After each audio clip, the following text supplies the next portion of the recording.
अस्सलाम वालेकुम गर्ल्स। आज हम लोग जो है टॉपिक स्टार्ट करने वाले हैं Maxwell's equations, chapter number 7 electrodynamic of introduction to electrodynamic by Griffith.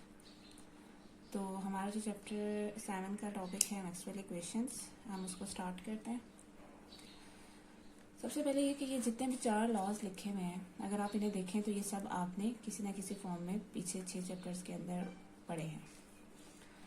इसमें आपके पास दो जो चीज़ें हैं वो क्या हैं। पहली 2 इक्वेशंस में इलेक्ट्रिक एंड मैग्नेटिक फील्ड का डाइवर्जेंस है और लास्ट 2 इक्वेशंस में हमारे पास इलेक्ट्रिक एंड मैग्नेटिक फील्ड का कर्ल है। ठीक है, तो ये चीज़ें आप देख चुके हैं कि डाइवर्जेंस ऑफ इलेक्ट्रिक फील्ड बराबर होता है रो ओवर एप्सिलॉन नॉट, जो गॉसियस लॉ है। ठीक है, ये गॉसियस लॉ की डिफरेंशियल फॉर्म है। फिर ये आपके पास divergence of magnetic field is equal to 0 magnetostatic के केस में। वैसे भी जनरली भी आप ये देख चुके हैं कि डाइवर्जेंस ऑफ मैग्नेटिक फील्ड जो है वो 0 होता है। कर्ल ऑफ इलेक्ट्रिक फील्ड जो है वो आपके पास बराबर है, ये भी इसी चैप्टर के अंदर हमने ये चीज़ देखी है कि वो हमारे पास बराबर होता है rate of change of magnetic field के। ये इस चैप्टर में हमने देखा है। और इसके अलावा ये कि ये हमारे पास क्या है, फैराडेज लॉ है। और हमारे पास जो 4th इक्वेशन है वो हमारे पास है curl of P is equal to mu naught से, जो कि हमारे पास इम्पेयर्स लॉ है। ठीक है, जिसकी आपके पास इंटीग्रल फॉर्म है B dot D is equal to mu naught I. तो ये आपने किसी ना किसी फॉर्म में इक्वेशंस आप अभी तक देख चुके हैं। तो ये जो 4 इक्वेशंस हैं ये काफ़ी ज़्यादा इम्पॉर्टेंट हैं। किस लिहाज से? क्योंकि ये जो इक्वेशंस जो हैं आपके पास इलेक्ट्रोमैग्नेटिक थ्योरी की स्टेट को रिप्रेजेंट करती हैं। और ये तब तक रिप्रेजेंट कर रही थी और अभी भी खैर इनको हम लोग, ये अब जनरलाइज नहीं है बेसिकली, अब ये थोड़ी स्पेशल केस के अंदर आ गई हैं। ऐसा नहीं है कि अब ट्रू नहीं है, लेकिन पहले इनकी ज़्यादा एडवांस और अपडेटेड फॉर्म नहीं पता थी मिड 19th सेंचुरी तक। और फिर उसके बाद जब मैक्सवेल ने अपना काम करना शुरू किया तो ये उससे पहले तक इतने कंपोज फॉर्म में नहीं थी जैसे आपको आजकल नज़र आती हैं। लेकिन ऑब्वियसली फिजिकली उनका वही मतलब था, उस वक्त भी जो भी रिप्रेजेंटेशन यूज होती थी इलेक्ट्रोमैग्नेटिक थ्योरी में वो उनका फिजिकली यही मतलब था। लेकिन जिस तरह की कंपोज फॉर्म में आजकल आपको इक्वेशंस नज़र आती हैं वैसी नहीं थी। तो हुआ है कि आपके पास कुछ इनकन्सिस्टेंसी आ रही थी इन फार्मूला में, और वो ये थी कि आपके पास जो है डाइवर्जेंस ऑफ कर्ल को तो हमेशा क्या होना चाहिए, 0 होना चाहिए।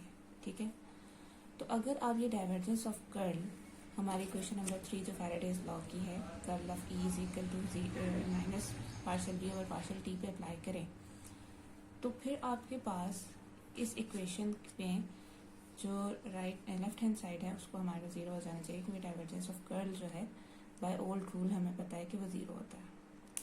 और जब आप राइट हैंड साइड का डाइवर्जेंस लें तो डाइवर्जेंस ऑफ बी आ रहा है, तो डाइवर्जेंस ऑफ बी भी हमें पता है कि 0 होता है। तो इसका मतलब ये है कि डाइवर्जेंस ऑफ पी जो हमारा है वो क्या कर रहा है, राइट हैंड साइड को भी 0 कर रहा है। ठीक है,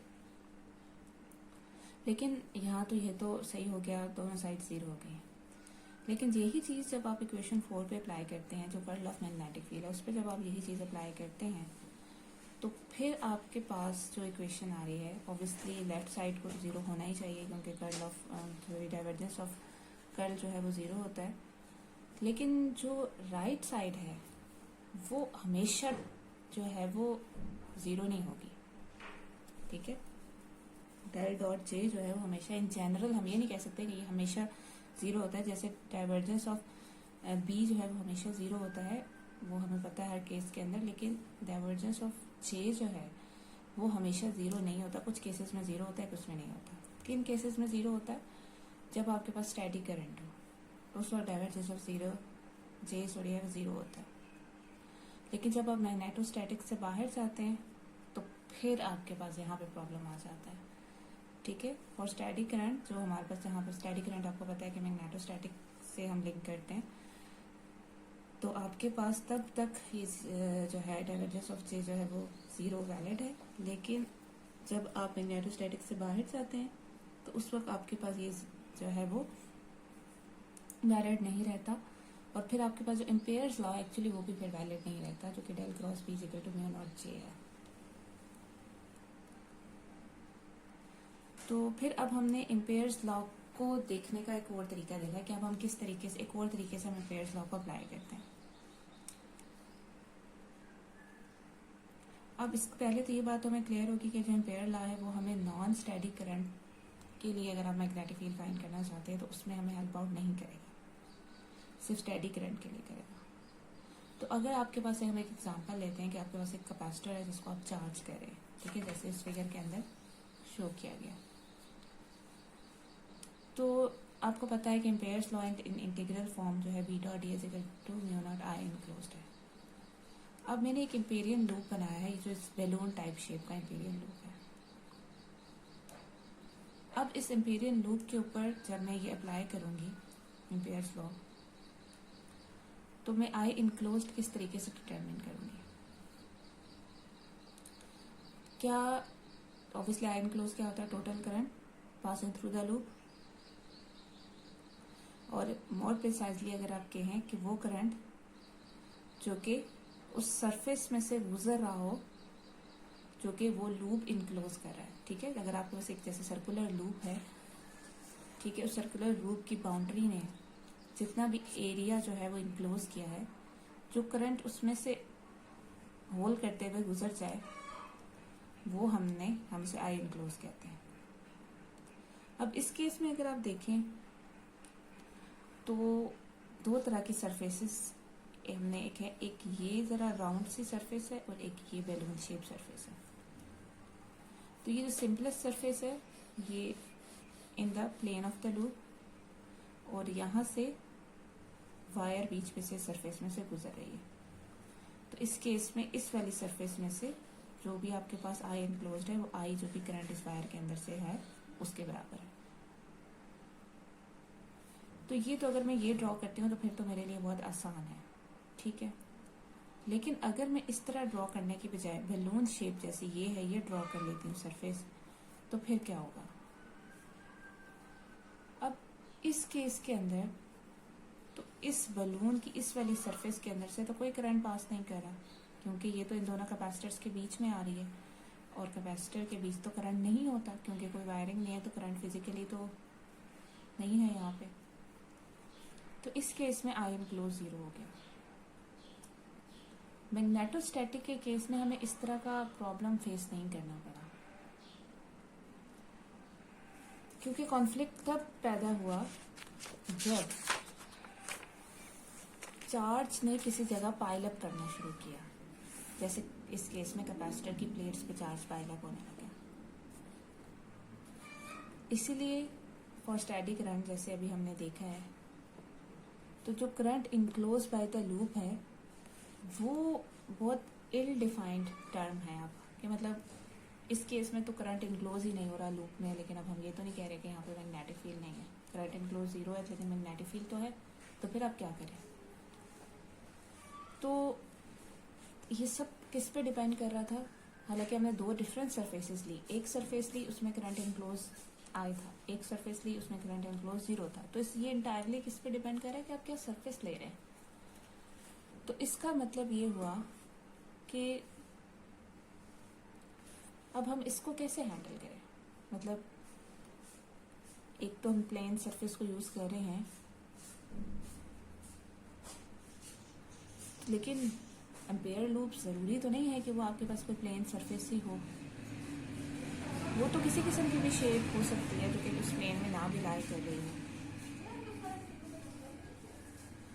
लेकिन फिर भी क्योंकि हमने जो भी शेप ड्रॉ की है वो थोड़ी सी एम्पेयर्स लॉ की जो हमारे पास डेफिनेशन है उससे थोड़ी बाहर निकल रही है, मतलब वो एम्पेयर वैलिड नहीं है एम्पेयर्स लॉ के लिए, तो हम इसलिए सारा कुछ ब्लेम एम्पेयर्स लॉ पे नहीं लगा सकते।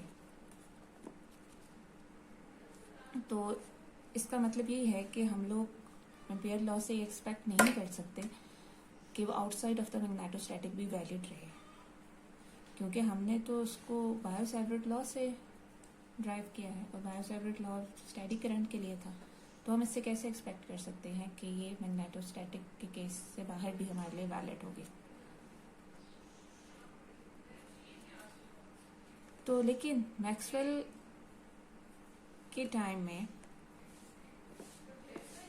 ये कोई भी उनके पास एक्सपेरिमेंटल रीज़न नहीं था उस वक्त कि वो डाउट कर सके एम्पेयर्स लॉ को। मतलब उनको कुछ समझ नहीं आ रहा था कि क्या कहें कि हम, मतलब क्या चीज़ है जिसकी वजह से हम ब्लेम करें एम्पेयर्स लॉ को, जो उस पर हम डाउट कर सकें कि वो ठीक भी है या गलत है या क्या सीन है। मतलब उनको कुछ समझ नहीं आ रहा था कि वो इससे क्या कंक्लूड करें। और ये जो फ्लॉ था ये बिल्कुल थ्योरी के अंदर सिर्फ अभी तक आ रहा था, एक्सपेरिमेंटली उनके पास कोई रीज़न नहीं आ रहा था। और फिर एक मैक्सवेल ने इसे थ्योरेटिकल रीज़न से ही फिक्स किया। और उसने कैसे फिक्स किया एम्पेयर्स लॉ? क्योंकि हमारे पास जो प्रॉब्लम है वो हमारे पास इस इक्वेशन के 7.36 इक्वेशन के राइट साइड पे आ रही है, ठीक है, जिसको 0 होना चाहिए लेकिन वो नहीं है, ठीक है। तो फिर उसके बाद हमने इक्वेशन, ये वाली कॉन्टिन्यूटी इक्वेशन जो है वो हमने यूज़ की। अब इस कॉन्टिन्यूटी इक्वेशन जो है del dot J is equal to minus partial rho over partial T में हमें पता है कि डाइवर्जेंस ऑफ ई बराबर होता है रो ओवर एप्सिलॉन नॉट। तो रो किसके बराबर हो गया? Epsilon naught time divergence of E. यहाँ पे हमने रो की वैल्यू पुट की एंड देन फिर हम लोगों ने उसके ऊपर टाइम डेरिवेटिव अप्लाई किया। अगर हम लोग ये वाली टर्म को जे के साथ कंबाइन करते हैं, मतलब इस साइड पे ले आए, ठीक है, एम्पेयर्स लॉ के अंदर, तो ये जो है इनफ होगी और राइट टर्म होगी एक्स्ट्रा डाइवर्जेंस को किल करने के लिए। क्या मतलब? मतलब ये कि आपके पास डाइवर्जेंस ऑफ जे जो है उसमें अगर हम ये चीज़ भी ऐड कर दें, ठीक है, या आप ये कहें कि आप जे के अंदर एक्चुअली आप ये टर्म डाइवर्जेंस ऑफ ई को अगर आप छोड़ दें, इनको कंपेयर करें अगर आप, तो जे के अंदर अगर आप ये वाली टर्म ऐड कर दें, ठीक है, एप्सिलॉन और partial E by partial T, ठीक है, तो ये क्योंकि आपके पास इक्वेशन थी वो आपके पास इस तरह है, मतलब बेसिकली मेन इक्वेशन तो आपके पास ये है ना। तो इस इक्वेशन में आप जे की जगह जे प्लस म्यू एप्सिलॉन और partial E by partial T put कर दें तो आपके पास ये इक्वेशन बन जाएगी। तो अब जब उसने ये टर्म जो है उसने कहा कि हम ये भी इंक्लूड करें, तो हम ये ना कहें कि divergence sorry curl of P जो है वो म्यू नॉट जे के बराबर है, बल्कि कर्ल ऑफ पी से म्यू नॉट जे के बराबर नहीं, इसके बराबर पी है, ठीक है। तो ये जो चीज़ है इससे ये फायदा हुआ कि जब इसके ऊपर आप ये वाली अप्लाई करेंगे तो फिर हाँ आपके पास right hand side and left hand side जो है वो 0 हो जाएंगी और आपके पास वो जो divergence of curl equal to 0 वाली कंडीशन है वो सेटिस्फाई हो जाएगी, क्योंकि इसके एडिशन की वजह से आपके पास जो है वो जो यहाँ पे अगर कोई एक्स्ट्रा डाइवर्जेंस आ भी रही है, मतलब अगर इन सम केसेस ये टर्म 0 नहीं भी हो रही, इसका डाइवर्जेंस 0 नहीं भी हो रहा, तो इसकी वजह से कुछ ऐसा होगा कि दोनों को एड अप होके वो 0 हो जाएंगे।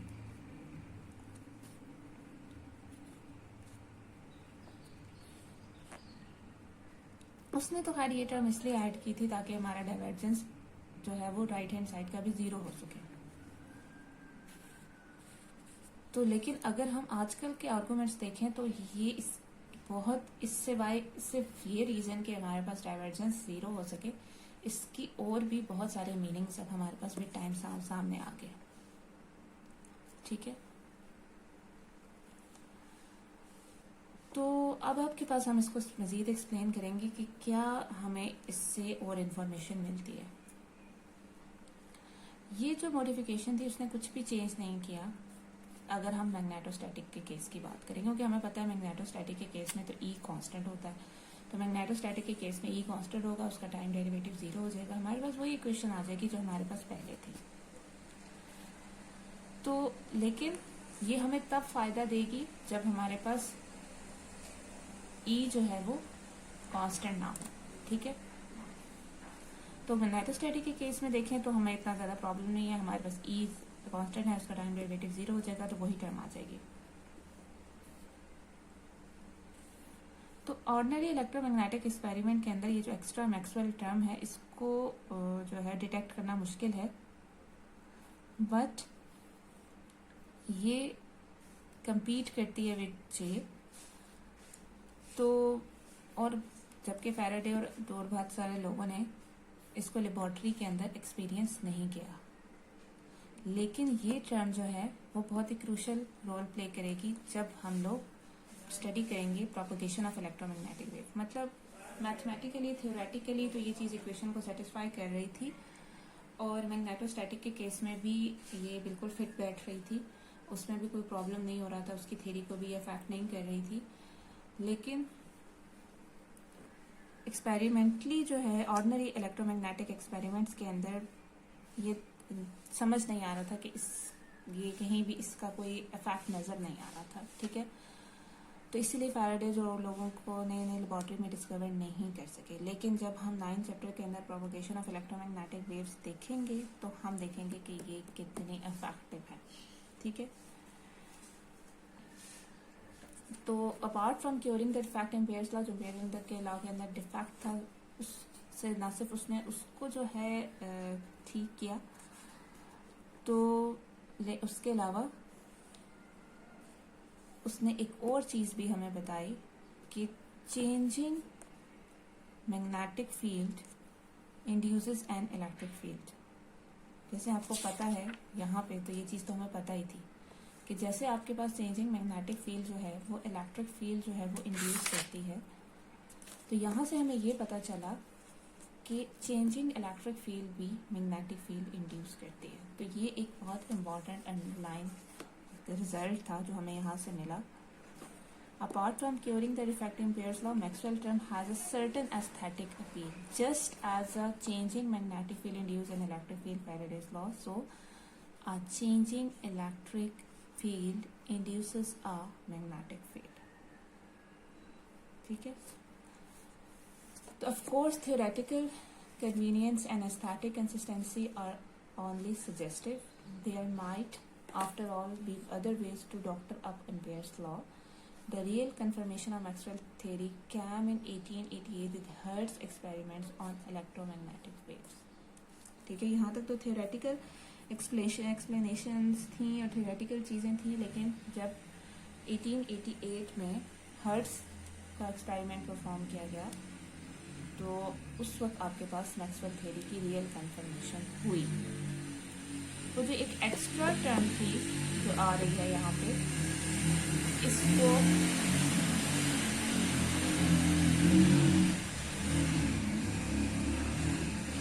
मैक्सवेल ने इस एक्स्ट्रा टर्म को कहा है डिस्प्लेसमेंट करंट।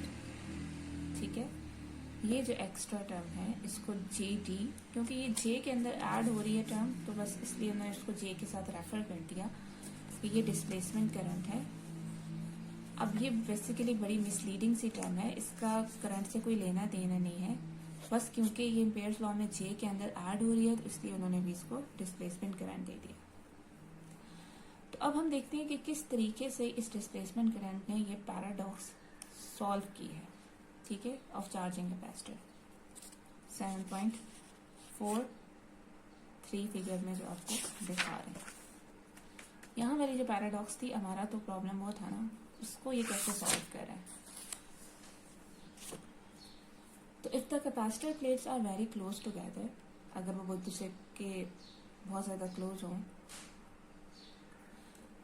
तो इन्होंने ड्रॉ नहीं किया, इन्होंने कहा कि आप ज्यूम कर लें उसे। तो आपको पता है कि अगर डिस्टेंस बिटवीन द प्लेट्स बहुत कम हो तो electric field between the plates of the capacitor sigma over epsilon not के बराबर होता है, और ये हम लोग पहले देख चुके हैं। ठीक है, और सिग्मा होता है surface charge density, Q over A होता है, क्यू जो होता है चार्ज ऑन द प्लेट है, ए जो है एरिया ऑफ द प्लेट है। तो अगर आप इसके ऊपर टाइम डेरिवेटिव आप अप्लाई करें तो आपके पास एरिया अगर फिक्स है, एप्सिलॉन नॉट फिक्स है, चार्ज चेंज हो रहा है क्योंकि प्लेट्स चार्ज होती जा रही हैं, तो ये इसके बराबर है। और D Q by D T आपको पता है किसके बराबर होता है, करंट के बराबर होता है। तो आपके पास ये जो इक्वेशन है, इस पे अगर आप स्टोक्स थ्योरम अप्लाई करें, let me do it for you.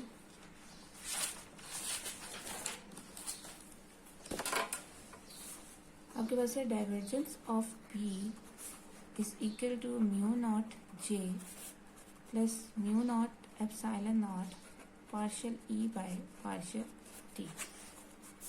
अगर मैं दोनों साइड्स पे अकॉर्डिंग टू स्टोक्स लॉ आपको पता है del cross V dot D A is equal to V dot D A, Stokes theorem. ठीक है, दिस इज स्टोक्स थ्योरम। तो आपके पास divergence of P dot D L और यहाँ पे सॉरी डी ए, मैं इसका क्या करूँगी, दोनों साइड पे इस वाली इक्वेशन जो है ये मेरे पास जो इक्वेशन है, इस इक्वेशन का दोनों साइड पे सरफेस इंटीग्रल ले लिया। अभी फिलहाल अभी मैं इसको यूज़ नहीं कर रही, अभी सिर्फ मैं इस वाली इक्वेशन का दोनों साइड पे सरफेस इंटीग्रल ले लिया। Mu naught J dot D A plus mu naught epsilon naught partial E by partial T dot D ए। अब इस वाली साइड पे मैं स्टोक्स थ्योरम अप्लाई करती हूँ, तो divergence of B dot D A बराबर हो जाएगा according to Stokes theorem B dot D L के बराबर हो जाएगा। ठीक है, और अब आपके पास म्यू नॉट आप यहाँ से कॉमन ले लें, सॉरी बाहर निकाल लें, और यहाँ पे आपके पास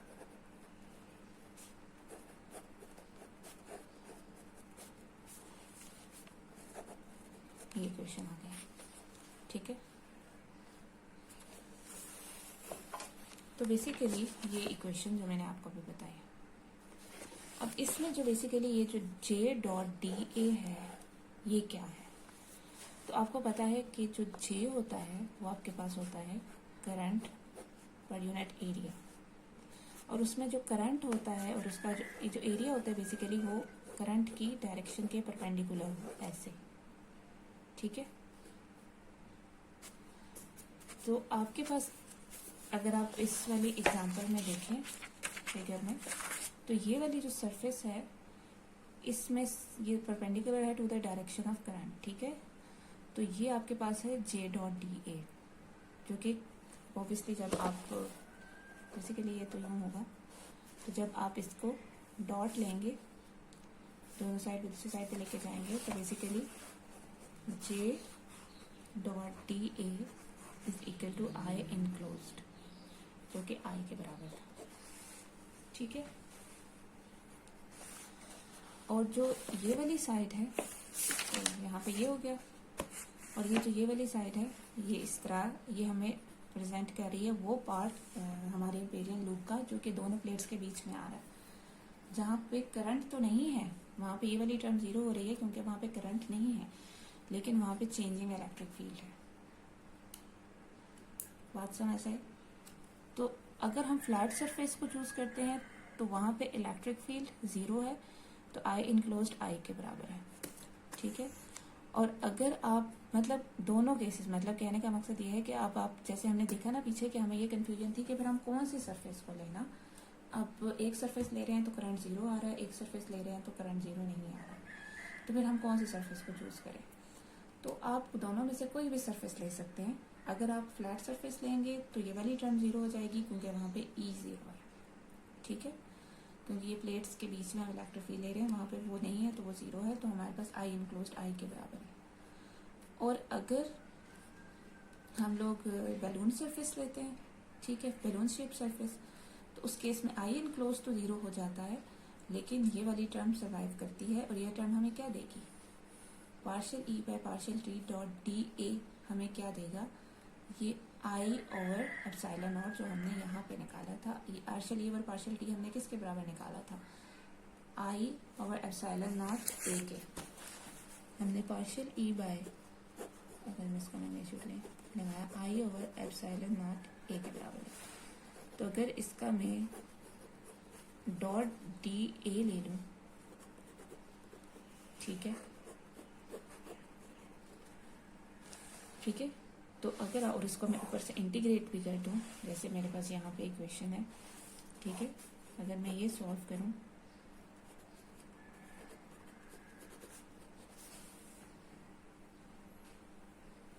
ठीक है,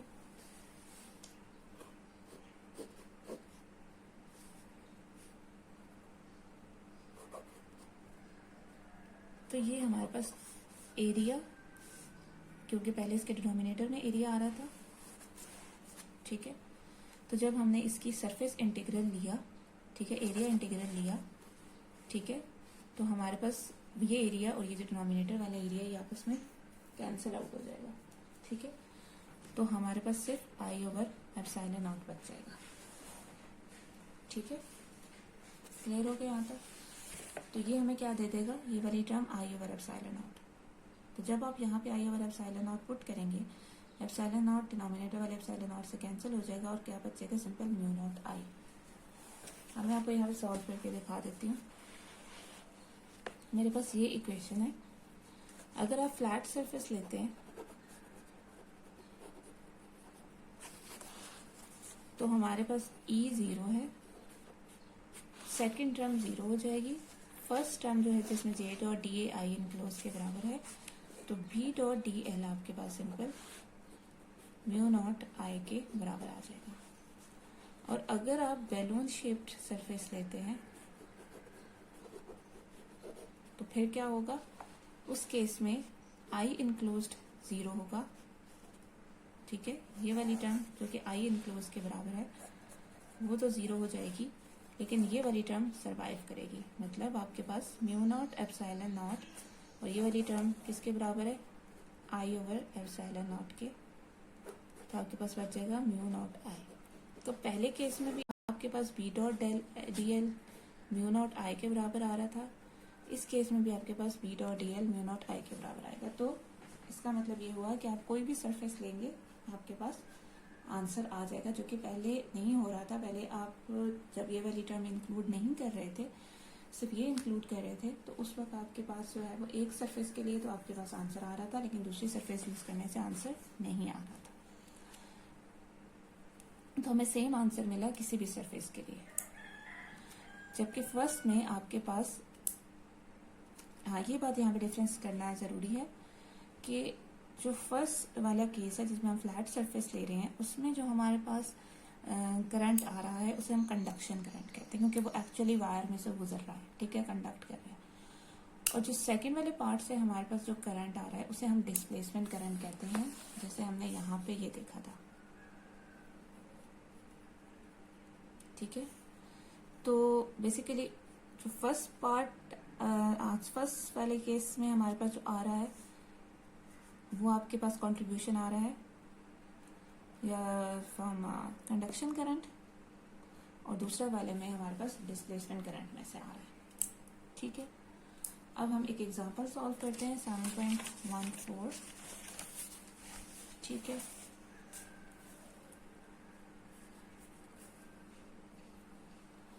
और उसमें हम लोग इसको अप्लाई करते हैं।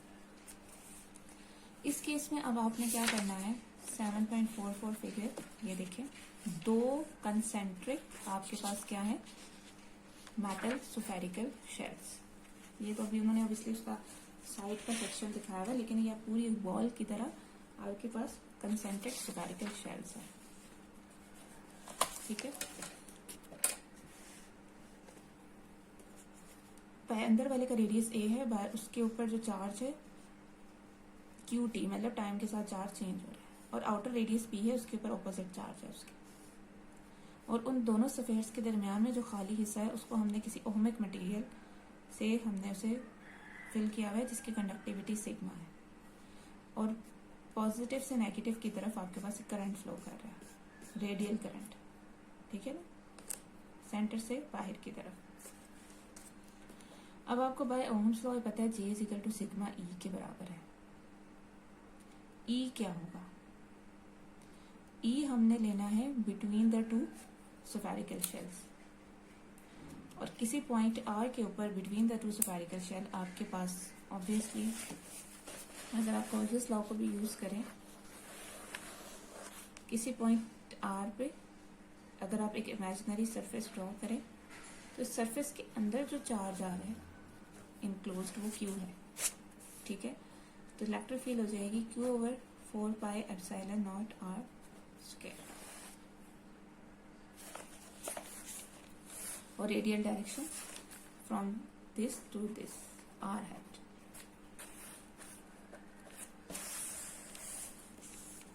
अब आपके पास जो करंट है वो आपके पास होता है टाइम डेरिवेटिव ऑफ क्यू, और वो जे डॉट डी ए के भी बराबर होता है, जैसे अभी हमने पीछे देखा था, integration of J dot D. तो आपके पास जे क्या है ये, ठीक है, sigma Q over 4 pi epsilon not R square, और डी ए क्या है, जो आपने सरफेस ली है, स्फेरिकल सरफेस, जिसको यूज करते हुए आपने ये इलेक्ट्रिक फील्ड फाइंड की है, वही सरफेस का हमने एरिया लेना है। क्लियर हो गया? डी ए वही सरफेस है, तो ऑब्वियसली उस सरफेस, स्फेरिकल सरफेस का एरिया क्या होगा, surface area 4 pi R square. ठीक है, वैसे आप डायरेक्ट तो नहीं करना चाहिए, आपको इस लेवल पे आके आपको करना चाहिए D R sine theta D theta, I am sorry D R नहीं, डी फाई।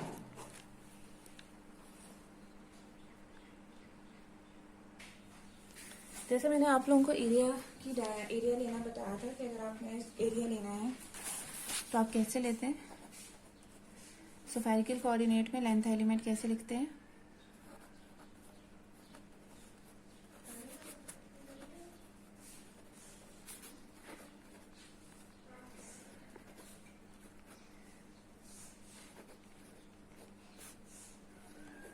ठीक है। तो क्योंकि हमारी जो स्फेरिकल सरफेस है जो हम ले रहे हैं उसकी डायरेक्शन रेडियल है, तो एरिया किसके की डायरेक्शन में हुआ, एरिया की डायरेक्शन में, तो हम उस यूनिट वेक्टर को छोड़ के बाकी जो दोनों हैं वो हम ले लेते हैं एरिया की। ओके गर्ल्स, तो क्योंकि आर हेड की डायरेक्शन में ये है, तो इसका जो एरिया हो जाएगा डी ए रेडियल हो जाएगा, वो होगा R sine theta D phi and R hat. ठीक है, तो हमने क्या कैलकुलेट करना है, जे डॉट डी ए। ठीक है, तो हमारे पास जे क्या है, sigma Q over 4 pi epsilon not R square R है dot R sine theta D psi R hat. Okay good, ये हो गया आपके पास। अब D theta and D psi है, तो double integration sigma Q over 4 pi epsilon not R square R hat dot R hat आपके पास 1 हो जाएगा, R sine theta D psi. ठीक है,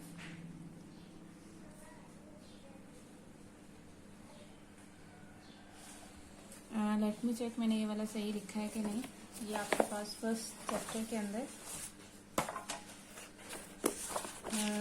हमारे पास होते हैं ये, कि मैं कुछ अपने देख रहा हूँ, देख लूँ कि ये हमने सही लिखा है या नहीं। कि मैं आपको यहाँ दिखा भी देती हूँ ताकि आपको पता हो कि ये मैंने कहाँ से लिया था। ये हमने फर्स्ट चैप्टर के अंदर आपके पास स्फेरिकल कोऑर्डिनेट्स में, हाँ सॉरी आर एक और भी था डी, हाँ कि सॉरी मैंने ये चीज़ थोड़ी सी गलत कर दी थी, ये मैं यहाँ पे आपको ठीक कर देती हूँ। तो ये यहाँ पे हो गया R sine theta D theta psi hat, okay, और ये R D theta and theta hat, and this was D psi. ठीक है, तो ये मुझे लग रहा था कि ये कुछ गलत मैंने कर दिया। R sine theta D psi है प्लस आर डी थीटा है। ठीक है, तो एक और आर भी आ जाएगा, तो ये आर से कैंसिल, आर स्क्वायर से कैंसिल हो जाएगा, और आपके पास sigma Q over 4 pi epsilon naught बाहर निकाल लें, sine theta D sine. Spherical surface है 0 to पाई 0 to 2 पाई, तो ये हो जाएगा sigma Q over 4 pi epsilon not, ये हो जाएगा हमारे पास 2 पाई, सॉरी 2, और ये हो गया 2 पाई। तो आपके पास ये कैंसिल हो गए, तो sigma Q over epsilon not आपके पास बच गया। तो आई जो था, जो हमारे पास बराबर था जे डॉट टी ए, वो बराबर हो गया sigma Q over epsilon not. ठीक है, यहाँ पे ठीक है, ये इसके बराबर हो गया। कॉन्फ़िगरेशन स्फेरिकली सिमेट्रिक है, अंदर भी एक स्फेरिकल शेल है, बाहर भी एक स्फेरिकल शेल है, so magnetic field has to be zero, और मैग्नेटिक फील्ड को ज़ीरो होना है। उसका रीज़न क्या है? The only direction it possibly point is radial. ठीक है, अब जो बेसिकली आपके पास डायरेक्शन है जिसके अंदर आपके पास मैग्नेटिक फील्ड पॉइंट आउट कर सकती है, ठीक है, वो हमारे पास है रेडियल। ठीक है, और आपके पास डाइवर्जेंस ऑफ बी ज़ीरो होता है, तो अगर आप इसके ऊपर डाइवर्जेंस थ्योरम लगा लें, divergence of B is equal to zero पे अगर आप डाइवर्जेंस थ्योरम लगा लें, बी डॉट डी ए हो जाएगा। आपको पता है अगर आप दोनों साइड पे देखें, इसके बाद डाइवर्जेंस थ्योरम है, तो आपके पास बी डॉट डी ए, और आप स्फेरिकल सरफेस ले रहे हैं तो उसका जो एरिया है वो 4πr² हो जाएगा। तो डाइवर्जेंस ऑफ बी ज़ीरो है तो बी डॉट डी ए भी ऑब्वियसली ज़ीरो होगा। तो ये चीज़ ज़ीरो होने का, ये चीज़ तभी ज़ीरो होगी जब बी ज़ीरो होगा। फिर बात समझ आई? मैं अगेन रिपीट कर देती हूँ कि हम ये कह रहे हैं कि हमारे पास जो बी की पॉसिबल डायरेक्शन है, मैग्नेटिक फील्ड की जो पॉसिबल डायरेक्शन है वो रेडियल डायरेक्शन है। ठीक है, तो अगर हम बी को रेडियल डायरेक्शन में लें और सरफेस एरिया जो है वो भी रेडियल डायरेक्शन में है, जिस तरीके से यहाँ पे हमने देखा, और फिर जब हम बी और डी का डॉट लें, डी ए का डॉट लें, ऑब्वियसली दोनों सेम डायरेक्शन में होंगे तो उनका डॉट नॉन ज़ीरो होगा, अदरवाइज तो उनका डॉट जो है वो ज़ीरो हो जाएगा। तो आपके पास दोनों सेम डायरेक्शन में हमने लिए, और हमने जब लिया तो ये 4πr² आया, तो हमारे पास ये जो टर्म आई पूरी है हमारे पास आया b इंटू 4πr²। और अब क्योंकि ये वाली साइड ज़ीरो है तो इट्स मीन कि आपके पास ये ज़ीरो होगा। अब ये वाली चीज़, क्योंकि रेडियस तो ज़ीरो है नहीं, अब इसमें और कुछ चीज़ ज़ीरो तो है नहीं, तो ये वाली टर्म तभी ज़ीरो हो सकती है जब आपके पास b ज़ीरो हो। तो यहाँ पे इन्होंने यहाँ से यहाँ तक ये एक्सप्लेन किया है कि आपके पास बी ही को ज़ीरो होना इस केस में ज़रूरी है। ठीक है, I thought current produce magnetic fields. अब हमें तो यही पता है कि जहाँ करंट होता है वहाँ मैग्नेटिक फील्ड होती है, और यही हमें बायो-सैवर्ट लॉ और एम्पेयर लॉ ने बताया है। तो अब इस केस में तो करंट भी है, लेकिन हम कह रहे हैं कि मैग्नेटिक फील्ड ज़ीरो है। तो how can there be a J with no accompanying B? ठीक है, तो अगर आपके पास फिर जे कैसे हो गया अगर वहाँ पे कोई बी नहीं है? मतलब अगर करंट है, अगर मैग्नेटिक फील्ड नहीं है तो फिर करंट भी नहीं होना चाहिए। ठीक है, तो यहाँ पे बेसिकली अब उसका रीज़न ये है, मतलब ये आपके पास एक्चुअली जो था ये पूरा आपके पास, आप ये समझ लें एक तरह का क्वेश्चन था। ठीक है, कि हमारे पास ये केस है, इस केस के अंदर जो है वो मैग्नेटिक फील्ड ज़ीरो हो रही है जबकि करंट हमारे पास ज़ीरो नहीं है। और हमें बायो-सैवर्ट लॉ और एम्पेयर्स लॉ से हमने यही पढ़ा है कि अगर हमारे पास करंट ज़ीरो नहीं हो रहा तो मैग्नेटिक फील्ड को भी नॉन ज़ीरो होना चाहिए।